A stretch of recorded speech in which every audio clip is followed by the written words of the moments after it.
back. Welcome to another week of Behind the Lens. I almost had a new co-host today. Jordan was still setting up cameras. Almost was going to make him sit down to co-host the show. But he's safely ensconced back there with our beloved sound engineer, Brian. So you've got me today. I am Debbie Lynn Elias, movie shark doubleur, film critic, host and creator of Behind the Lens. For those of you that aren't familiar with the show, we go behind the lens and below the line with filmmakers, producers, directors, writers, cinematographers, costumers, actors, you name it today. And speaking of you name it today, we're actually going to have the legendary operatic soprano Sumi Jo join us live at 11:15. She is prominent in the new film Youth, starring Michael Caine and Harvey Keitel, Jane Fonda, and Rachel Weisz, with a beautiful, beautiful aria that she sings at the end of the film. So Sumi Jo will be joining us. That is a real treat. We will also have writer, director, producer, editor, and I don't think I'm leaving anything out, Rick Alverson at the halfway mark to talk about his latest film, Entertainment. Rick is actually a master of cynicism and irony, and it really comes through in this film. So we'll talk more about it with him. And then we also will hear some excerpts from my exclusive interview with Hunger Games franchise producer Nina Jacobson. We're at the end of the road, people. Hunger Games Mockingjay Part 2 opens on Friday, and that's all she wrote, unless Suzanne Collins writes some more. We are done with the story of Katniss, Peeta, Gale, President Snow, and everybody else. And it's been a great journey. I was lucky enough to be along on the journey, covering the film and talking with Nina at every step of the way with all of the films, with Hunger Games, with Catching Fire, with the first part 1 of Mockingjay, and now with part 2. So let's turn to Nina Jacobson and Mockingjay as we count it down. As you all may know, the Los Angeles premiere is tonight in Los Angeles. However, in light of the attack on Paris, Lionsgate, in deference to the circumstance in the world today, has done away with the press red carpet, and there will be a premiere, but it will be no press. Will be no press line. But the film will premiere in Hollywood at LA Live and open in theaters everywhere on Friday the 20th.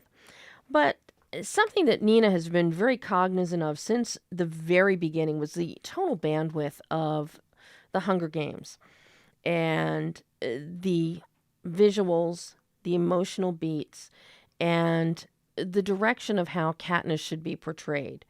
So that was one of the first things that we talked about when we sat down about a week ago to talk about this final chapter. I mean, it's been my ambition, because I love these books so much, not to screw them up. You know, she wrote something because she did it. Suzanne pulled that off, and it was really hard. What she threaded the needle. Mm-hmm. Threaded the needle. Yes. The needle? Yes, threaded the needle, and. I always knew it would be much harder once you got to the dimensionality of film. Mm-hmm. What she'd done was already really hard, but then when you start to visualize it, it's very easy to step over the line. And not just visualize it, but you really made, with your team, you made the worlds immersive. And you made the audience feel inclusive. We weren't a spectator. And I think that's particularly true with this one, because this one I noticed a distinct visual shift, almost a chapterization from Katniss's viewpoint that we haven't seen before. We've seen her motivated by love, motivated by vengeance, manipulated, but now we actually see, the camera shot here, the camera shot here, and the vision and Jo's lighting is reflective of that. How long did it take, and how much preparation have you done with Frances, with Jo, to establish and get that design right, so that you do have that bandwidth that follows through with the story and the character growth? Well, I really give the credit on that to Frances and Yo. I think that, you know, from the beginning, Frances had a great love and appreciation of these books. But also a very strong point of view about what he wanted us to see and not to see. And I think that that's very much in evidence in this movie. There's as many great choices of what he wants to show you as what he chooses not to show you. And he is he's just such a confident filmmaker. And, you know, as a producer, I feel like, you know, your job is to put people in a position to do their best work. And so, yes, we are partners and we are in it together, but I trust him to kind of set the stage in that way because he could do it far better than I ever could. And visually, he just has been pitch perfect from the start. From the start. I think what I find that I love about this installment is also just seeing, like you were talking about, but I love seeing Katniss sort of writing her own script as a character, because every other movie she's reacting to the script that's been written for her. It's the first time that she has to take control of the narrative. And I think that the way visually that they support that is really riveting. I mean, but the sense of scale and scope and grandeur, and yet you're still very much rooted in, I guess what you would call it, the cost of being a hero. And that cost of being a hero is extremely evident in this final chapter of the Hunger Games franchise, Mockingjay Part 2. And it's quite interesting because what we see is we really do see a lot more from Katniss's perspective, a lot more thinking, and kudos to cinematographer Joe Willems and, of course, to director Francis Lawrence, who stepped in after the first one and that Gary Ross directed and really helped shape the visual tonal bandwidth of the franchise. But, you know, everybody has favorites in the franchise, not the least of which is Effie Trinket. We'll go to the next clip with Nina talking about the positive female portrayals. To me, that is part of the great privilege of producing these movies, is that I have been given these incredible female characters. And then, again, like I say, my job was just to do right by them and not to screw it up. And in the case of someone like Effie, once we realize what I love about Effie is how much she humanizes the Capitol in a way. It's very easy, obviously. You don't generally like the folks from the Capitol, and they're our enemy in the stories, and they're the villain, and they're villainized, and yet there's her experience firsthand of getting to know Peeta and Katniss, and of becoming acquainted with the humanity of the oppressed, basically. It brings a perspective to, let's say, what it's like to be part of the ruling class in a way that would be very easy to be dismissive of. And so when we saw how much depth and soul and heart Effie brought to the telling of the stories, you know, we figured out a way to have her much more in certainly the first of the two Mockingjays. In the second one, her role is more specifically what it was from the book. It kind of returns back to the book, whereas we digress more from the book in the first one. It's cut down on that fashion budget. Darn. I know, exactly. It was so fun getting to do all those Effie outfits. So with those characters, they're just, yes, they're multidimensional characters. None of them are defined by their romantic lives. Not one of them is you know, what each one of them faces is something that a person of any gender could face, and yet each one of them faces it in sort of a uniquely feminine way, but with femininity being broadly defined, not narrowly defined. And that's something to have gotten a chance to do that. If you're me and you care about those things as much as I do, and then to be given the characters and then the actors, I mean, like, doesn't really get much luckier than that. And something else that Nina is very fortunate with and lucky with in this film is Jenna Malone's performance, who is an absolute standout, rapier wit, cutting edge, perfectly timed levity that really comes into play. So I can't wait for all of you to see it. This really is, it's an epic end to a cinematic legacy. And the entire franchise has become part of cinema's history. But for the last and final word on Mockingjay and the Hunger Games, let's hear what Nina has to say about moving on and missing the franchise and Katniss. Oh my God, yes, of course. I mean, to have, I mean, the sense of purpose for one, and say, feeling like you've been entrusted with these books, and there's that, but then the shared experience of going through this with these incredibly passionate legions of fans, and to know that the thing that you're working on, that you're obsessed with, that you love, is obsessed over and loved by people who truly love about it what you do, and who are, and I think we have truly extraordinary fans, so deeply connected to these characters and to this story, and to be able to have that experience of having this incredibly, really supportive fan base. You know, a lot of people have like haters. We don't, you know, we have this great, passionate, supportive fan base. That experience of sort of getting to go on this journey and getting to do it with them, like, of course, like, how could you not miss that? And this cast, who are so wonderful, you know, we'll always be friends. There'll never be another Hunger Games. It's needle in a haystack. It's an extraordinary opportunity of a lifetime.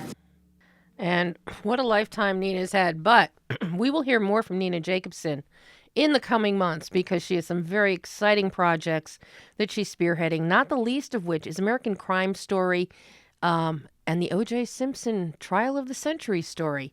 And I've been following that with the writers since last year. So can't wait for that. And we'll be hearing a lot more on that in 2016. But talking about powerful women, I have to give a shout out here to my TCM friend and pal, Illeana Douglas. All you classic film fans out there know Illeana not just from TCM and her second look chances specials that she does, and for showing up at the festival, and for, you know, going on the TCM cruises, but she is also an acclaimed author in her own right, besides being Melvyn Douglas's granddaughter. Illeana has just written a book that is an absolute scream. It is I Blame Dennis Hopper and Other Stories from a Life Lived in and Out of Movies. I can't tell you enough how fabulous this book is.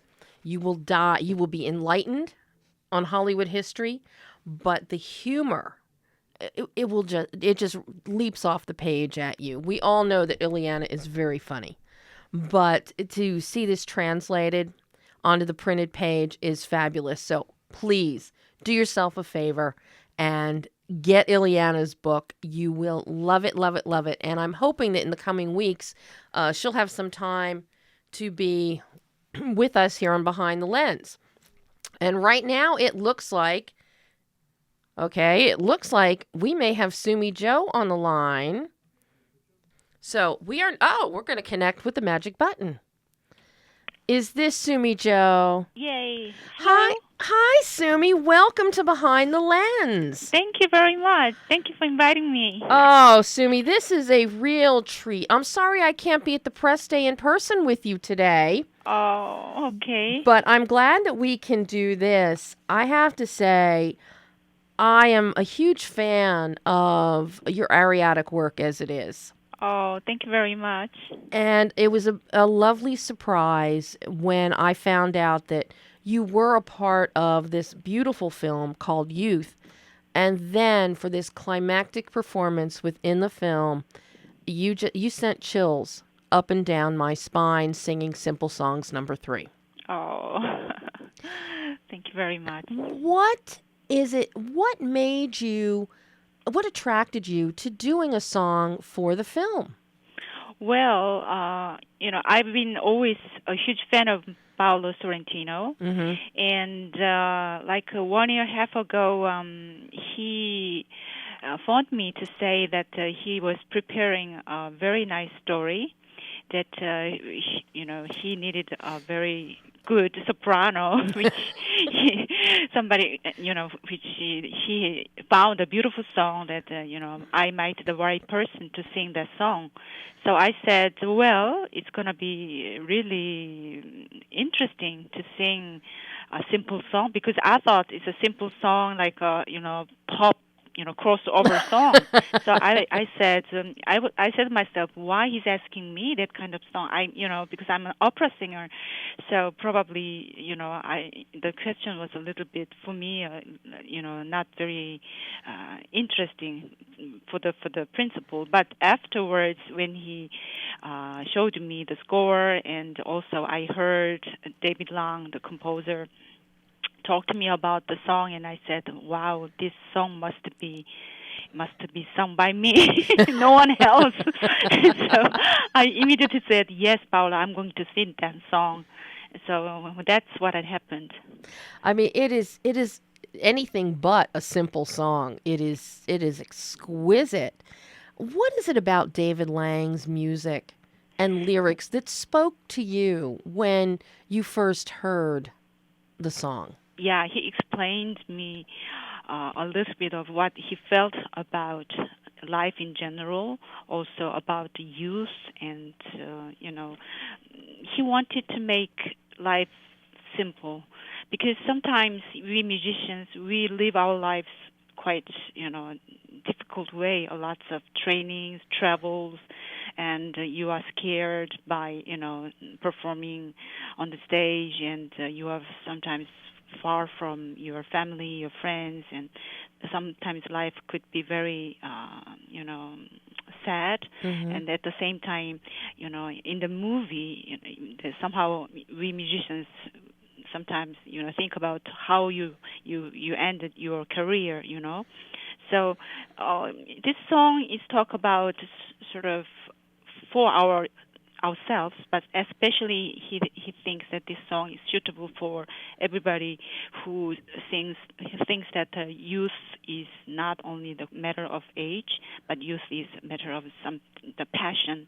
If you have passion for everything, for music or food or for your job or your baby or your animal or nature, it doesn't matter. But having a passion for your life is the really simple life, and this song is talk about that kind of stuff. Simple song, but passionate life. So, how was the filming process? Because that scene with the full orchestra there, and with Michael Caine standing there as a conductor, it's very impressive on screen. How was it for you? Because you're used to performing live. Right. The song was recorded in London Air Studio several months ago, and obviously when we filmed in London, Wimbledon Theatre, it was we spent 2 days there, and we repeated maybe 50 times the same scene. And we repeated many times, but in the end, how can I say? Paolo was quite happy about myself, also the way the Sir Michael Caine conducted the orchestra. Was the work was really concentrate. Everybody was there, to create the beautiful atmosphere which Michael was giving. And but and on the screen when I saw the movie, I could really feel that everybody was there for this finale, amazingly touching and beautiful. And I must say that Paolo sometimes acts like a dictator. He wants everything perfect, and he will repeat until he wants the scene that he wants to have. But he's one of the most incredibly kind and genuine and nice person I ever met. Well, I have to say that for doing 50 takes, you put so much physical expressiveness into your performance. Yeah, exactly. Every cut we did, and he used to, Paolo used to come to say that, Sumi, I need more power, more passion. I need more.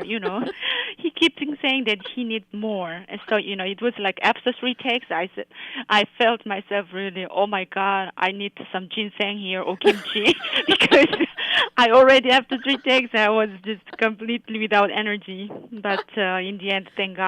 I survived there because of also a lot of joke and humor of Mr. Michael Caine, because he make everybody so laughing, and he's such an adorable person. So thanks to him, I survived. Now, isn't he adorable?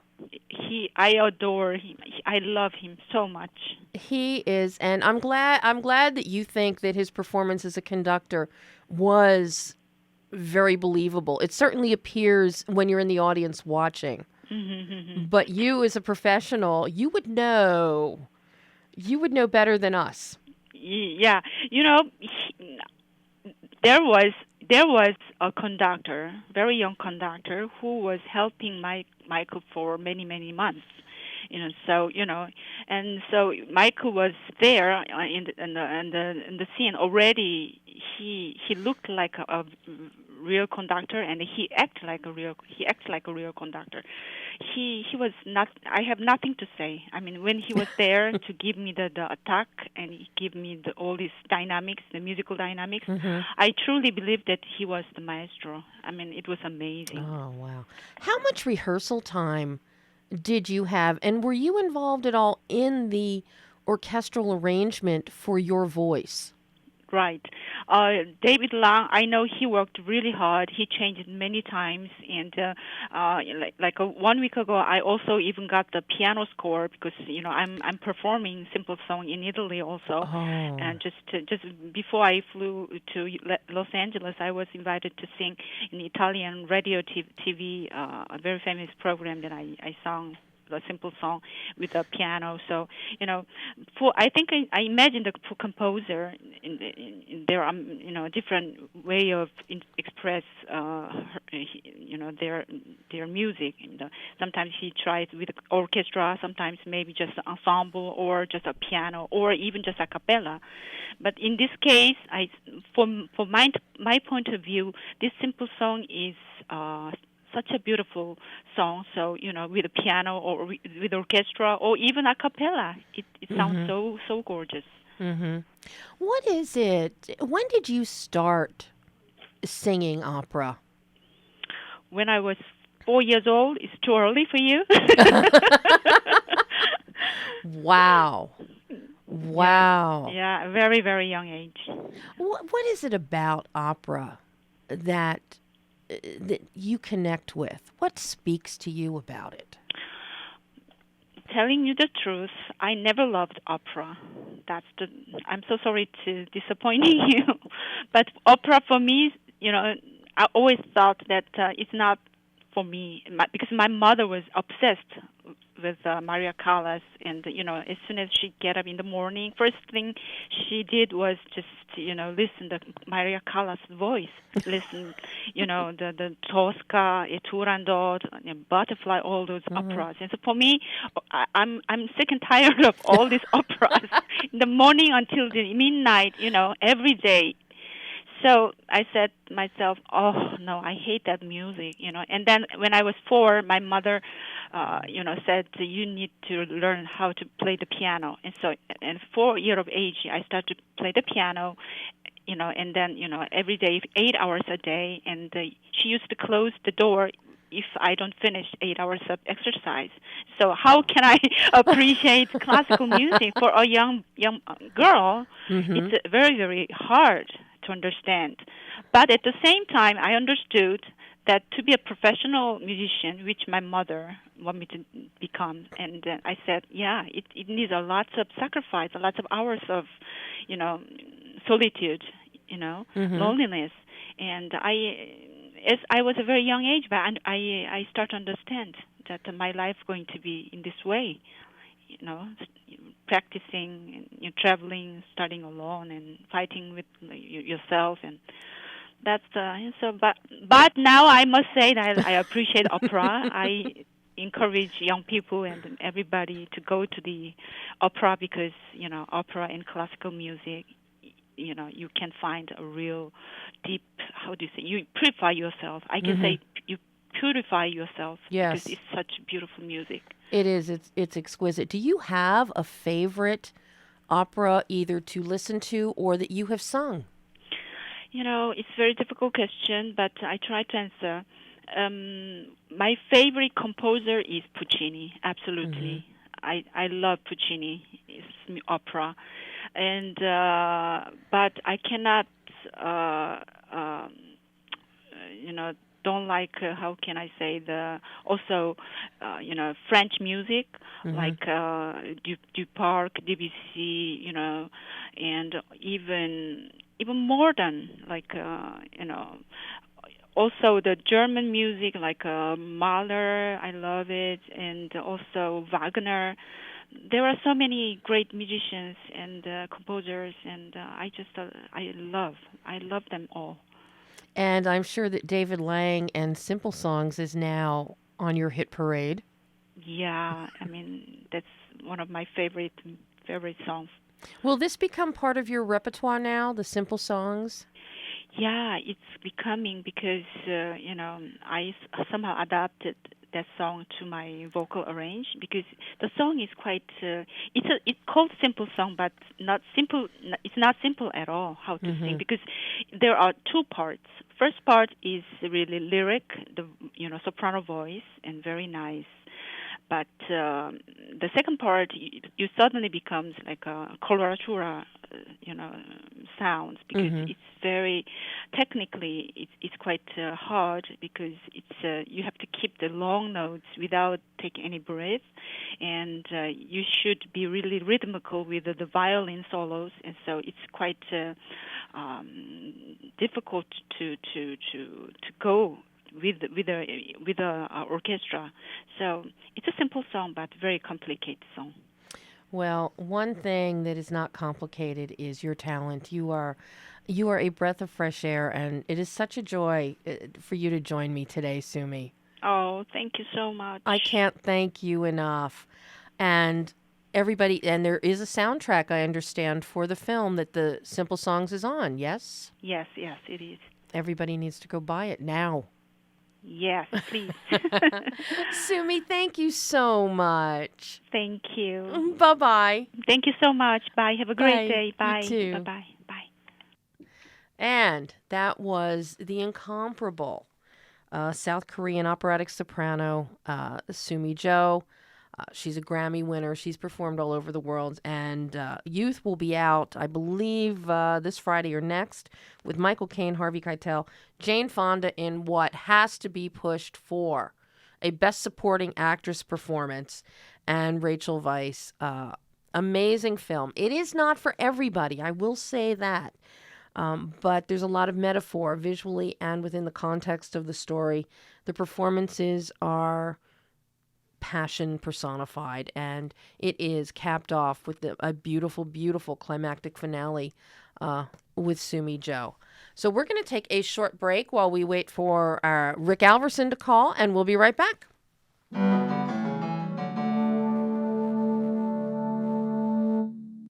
Behind the Lens is sponsored in part by the Culver City Observer. Located in the heart of Screenland, Culver City Observer is available in print and online at www.culvercityobserver.com.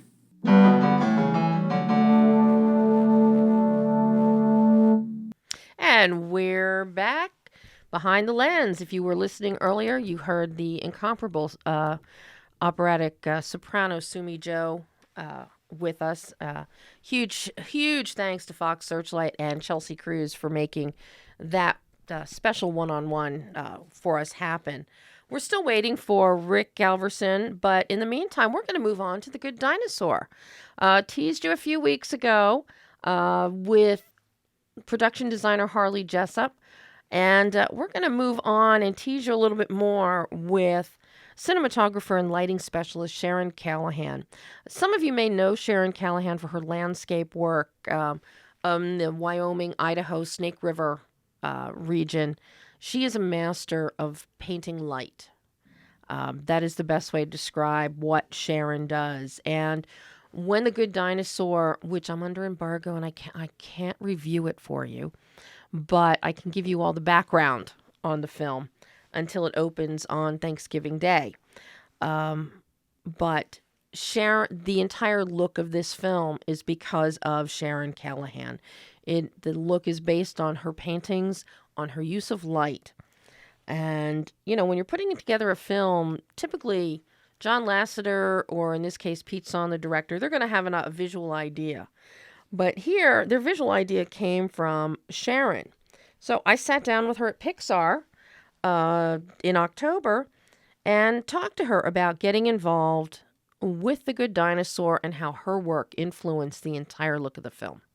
It was pretty early on because, Pete knew he was going to make an outdoor movie, and, he knew that my favorite thing was to go out and paint landscapes in my spare time. So it was something that kind of was a good fit for the movie early on. Mm-hmm. And it was something, immediately, I fell in love with wanting to do. And I just kept putting ideas in front of him, and it just kind of kept growing from there. I had a big box full of lighting painting studies that I had done from locations at home from the area, and I just would bring them in and kind of let him sift through them, and just to see what things he liked, and how to spark a dialogue of what the film could look like. So the influence was there from the beginning. And the visual influence of the film, and with Sharon's work, and actually the beauty of that region of the United States, so much of it boils down to what Sharon calls painterly realism. I have to tell you, at the first clips that I saw up at Pixar, at first I thought it was a live action film with then CGI dinosaurs essentially matted, superimposed on top of the realistic backdrops, but that is not at all what happened. Technology has been pushed, as comes as no surprise with Pixar, and so much of that involves the light and Sharon's method of painterly realism with light. So we talked about light. The light here, your use of light it really is exquisite. Never more so than the nighttime firefly scene, and your use of light through fog, clouds, because I know that's very tricky to light that, and especially since you're now doing the 360 with everything. What kind of challenges did that present for you to find that emotional tone through the light and have the lighting work in this world that's been created? Wow, that's a good question. A complex answer, I think, because it's a complex question. You might have to break it down into smaller chunks for me, because I could go anywhere with the answer on that one. You can go anywhere with it. Well, I think a lot of it was developing some new techniques for, not only how we did the clouds, but any kind of cloud-like element, vapor and steam and mist and that sort of thing, that because they've always been challenging for us to light well and to look believable and to not break the bank as far as rendering throughput, because that kind of stuff tends to be a bit render heavy. And Magnus Reningay, I think that's how you pronounce his name, was the main architect behind developing this new volumetric technology that we could, and and we worked together closely on it because I really needed something that I could light well and light better than we've had in the past, and that the colors, the volumes would absorb the color of the light, and the light color could penetrate into them in a way that we hadn't been able to do before. And that these things could cast shadows easily on the ground and really become part of how we light the world instead of being this separate painted element that was added in later. And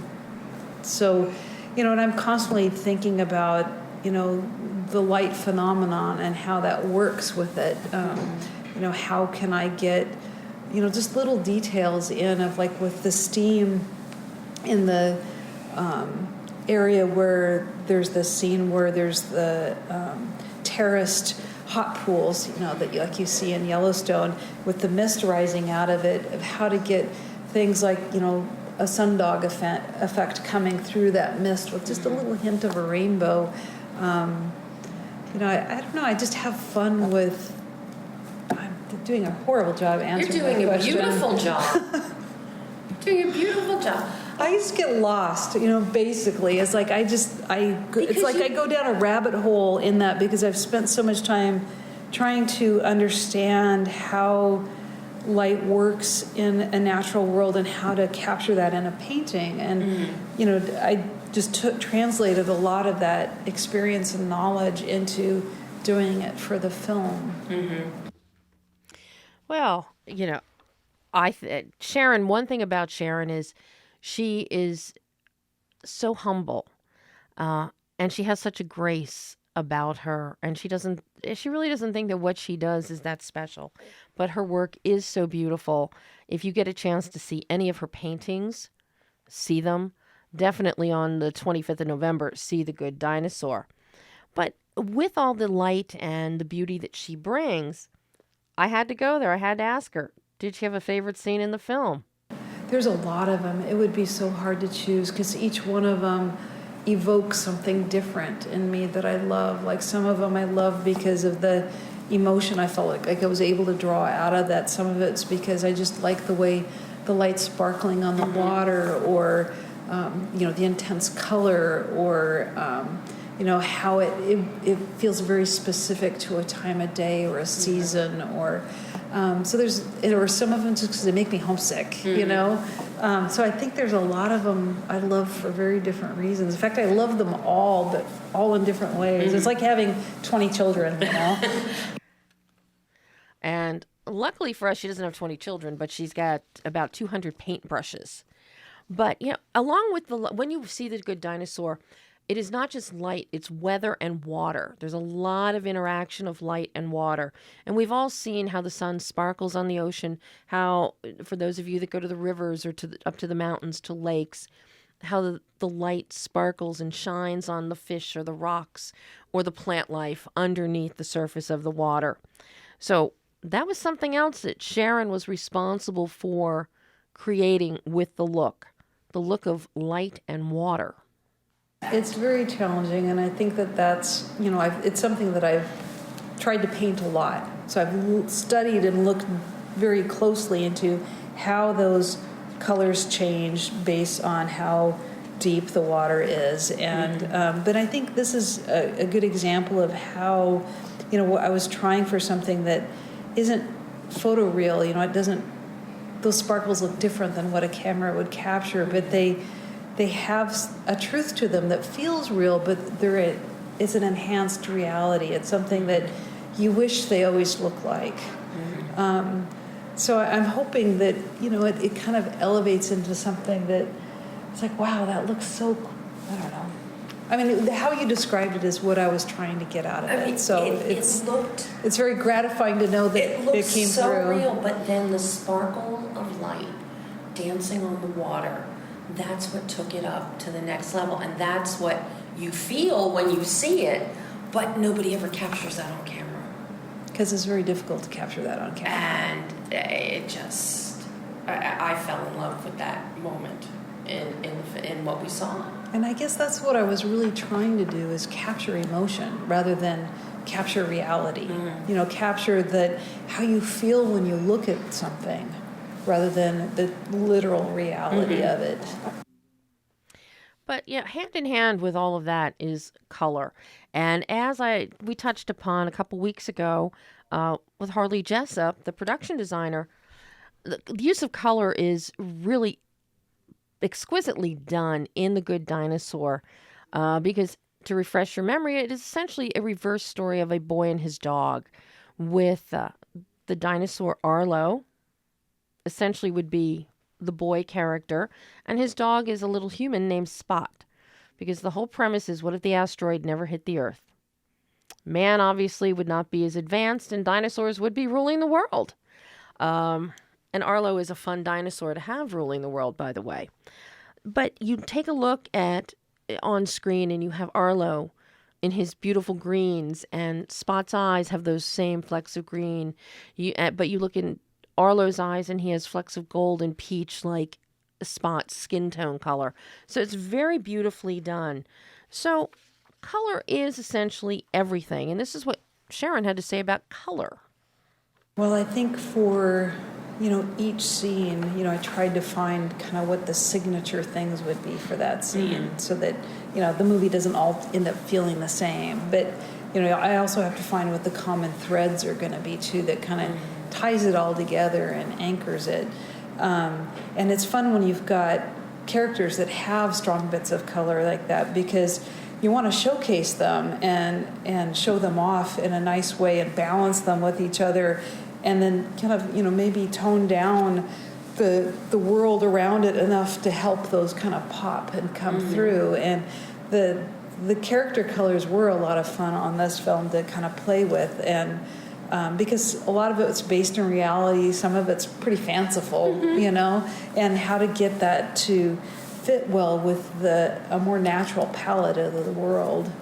And so it was kind of deliberate that the characters weren't a purely natural palette, because it makes it a little easier for them to feel like little jewels or special things in the scene.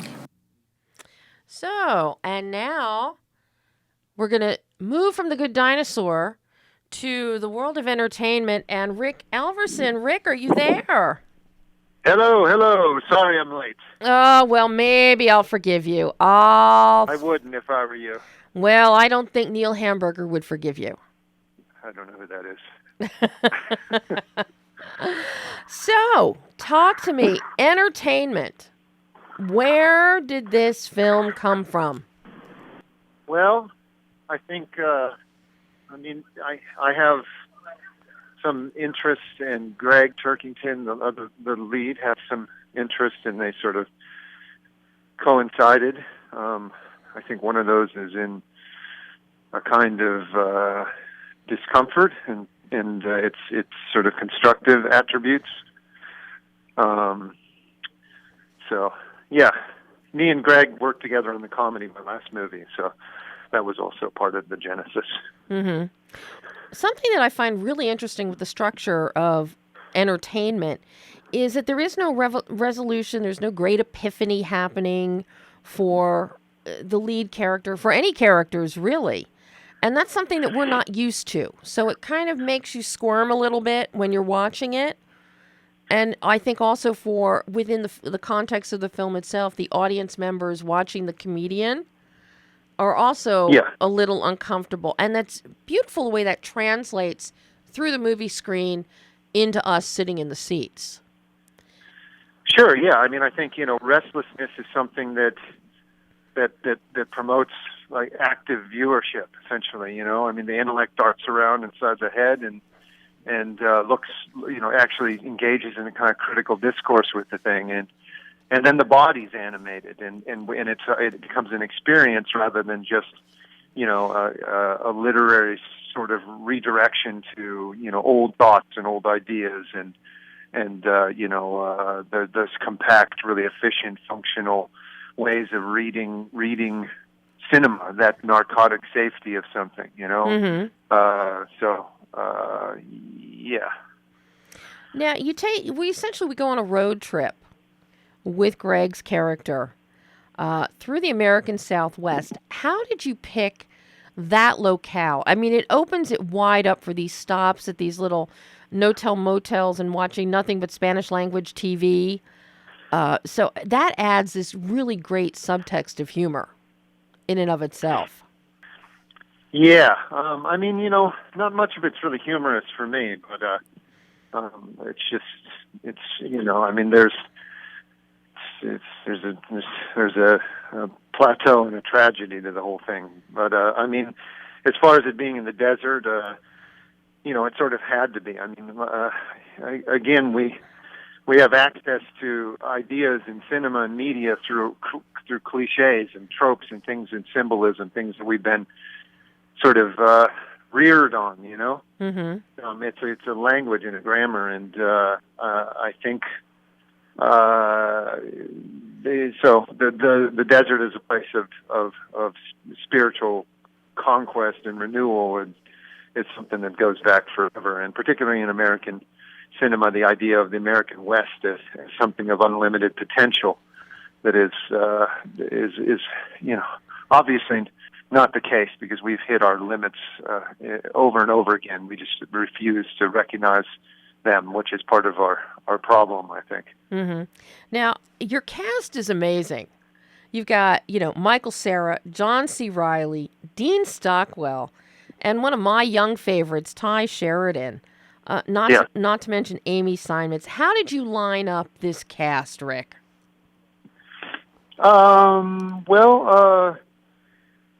I think John and Michael saw my last movie, The Comedy, and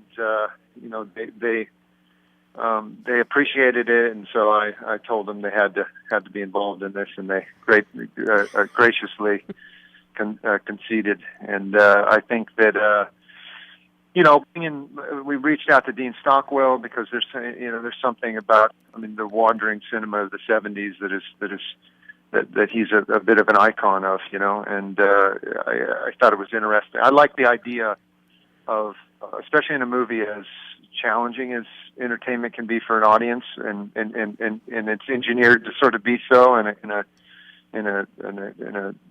a way. I think being pulled out of the experience is part of the dynamic of it. It's just then being pulled back in, Mm-hmm. I think that the idea that we become aware that we're watching a movie and we become skeptical of it, but then we sort of renegotiate the terms of the thing and are pulled back in out of curiosity is a really interesting event. So, and Amy is, I've known her for several years, and she's an amazing, actor and director in her own right, and so we were really happy to have her, and these things. You sent a lot of emails. Is the short answer. Now, you're wearing all the hats here. You've got writer, director, producer, and editor. When you're writing something like entertainment, is your director's hat also stepping in there and you're thinking of what your visual could be, how you can translate this to screen? And then while you're directing it, is the editor voice in your head looking at what you're shooting, what you're framing to see what you need and what you don't need to do? Yes, yeah. I mean, and when you're cutting, you're writing, So that's sort of my responsibility. Is it's kind of like the tonal vision of the thing and thinking, kind of understanding how everything, gels and becomes cohesive in something that is, a compact experience. And so, yeah, it's there's a lot of bleed, particularly in independent film, and there's a lot of responsibility that obviously falls on the director to wrestle something out of this. And there's also a lot of generous and gracious trust from the financiers and the producers, and that let us independent filmmakers do what we need to do. Mm-hmm. Now, you mentioned the financiers, which it's difficult enough in indie film, but a film like yours, this is not really even a mainstream. It's not an indie rom-com. It's not an indie horror film. Is it more difficult to get financing for a film like entertainment? Yes. I mean, we've sort of engineered a culture where America's sort of unique in this way, and a lot of the rest of the world, art cinema is cinema, and it's supported by the government from the financing through to the distribution as a steward of something, recognizing that the free market sort of degrades these things naturally. Mm-hmm. And in the U.S., that's at work. I mean, we're increasingly engineered and nurtured into wanting, particularly cinema and episodic television and a lot of things as like a narcotic device that doesn't stimulate us. So much so that you would think of that there's like two kinds of movies, one that is active and stimulating, and another that is passive and anesthetizing. Mm-hmm. But the latter is the bread and butter of the industry. But my question is, what does that do to culture? What does that do to politics? What does that do to the physiology of people who are vulnerable in these dark theaters in their rooms, sort of, essentially like learning to be passive and to learning to be, So. No, I mean, that's one of the things I like about your work, is that it makes you think. You can't go and watch a Rick Alverson film and sit in the theater and it's like the Avengers. It's like, okay, yeah, or I can take a nap, I can close my eyes. You really have to watch your film and think about it. Well, I appreciate that. It's your films are not something to just gloss over. They make you think. After you leave the theater, after you turn off the computer screen, they make you think. And I think that's a testament to you as a filmmaker. Thank you. I mean, this idea of active viewers is something I think that is there needs to be, there's a lot of, a lot of people, but in a quiet corner of the market that try to engineer active viewing experiences, and it's difficult here. Mm-hmm. But we need counterweights, even if they're not, consumer candy. Mm-hmm. So. Now, are you working on another project right now, or just working on getting entertainment out there to the masses? I'm in LA promoting this for a week because we open in Los Angeles at Cinefamily on Friday, the 20th. And I just came from New York and we did a week there. And so right now, just promoting this, and I'm developing several other things that I've been working on for a while.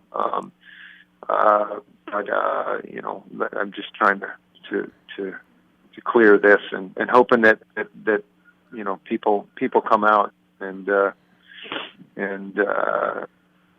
watch. Because of course, if they come and they watch this one, it will help you get another one made. Yes. Yes. Rick, thank you so much. Right. I appreciate it. Thanks. Sorry I was late. No problem. It's been a pleasure. Thank you. Okay. Take care. Bye. Bye-bye. And that was Rick Alverson talking about his film Entertainment, which opens in limited release at the Cinefamily in Los Angeles on Friday. So we just have a couple minutes left, and we have time enough that you can hear a last clip of my interview with Sharon Calahan on The Good Dinosaur, talking about the greatest gift. I think a unique perspective on the world. I spend a lot of time observing things, which can be kind of exhausting because I can't shut it off. So when I go on vacation, I get worn out really easily if I'm in a new place because I'm just, absorbing information, visual information, and trying to store it all. But also, if I'm on vacation, I can't go for more than a week without making images or I start going crazy because it's just how I'm wired up. I love making pictures. I love making images, and it's what makes me happy in life. It feels like it's what I feel like I was meant to do. And at 11:59, what we're meant to do is say goodbye until next week. I'm Debbie Lynn Elias, Behind the Lens.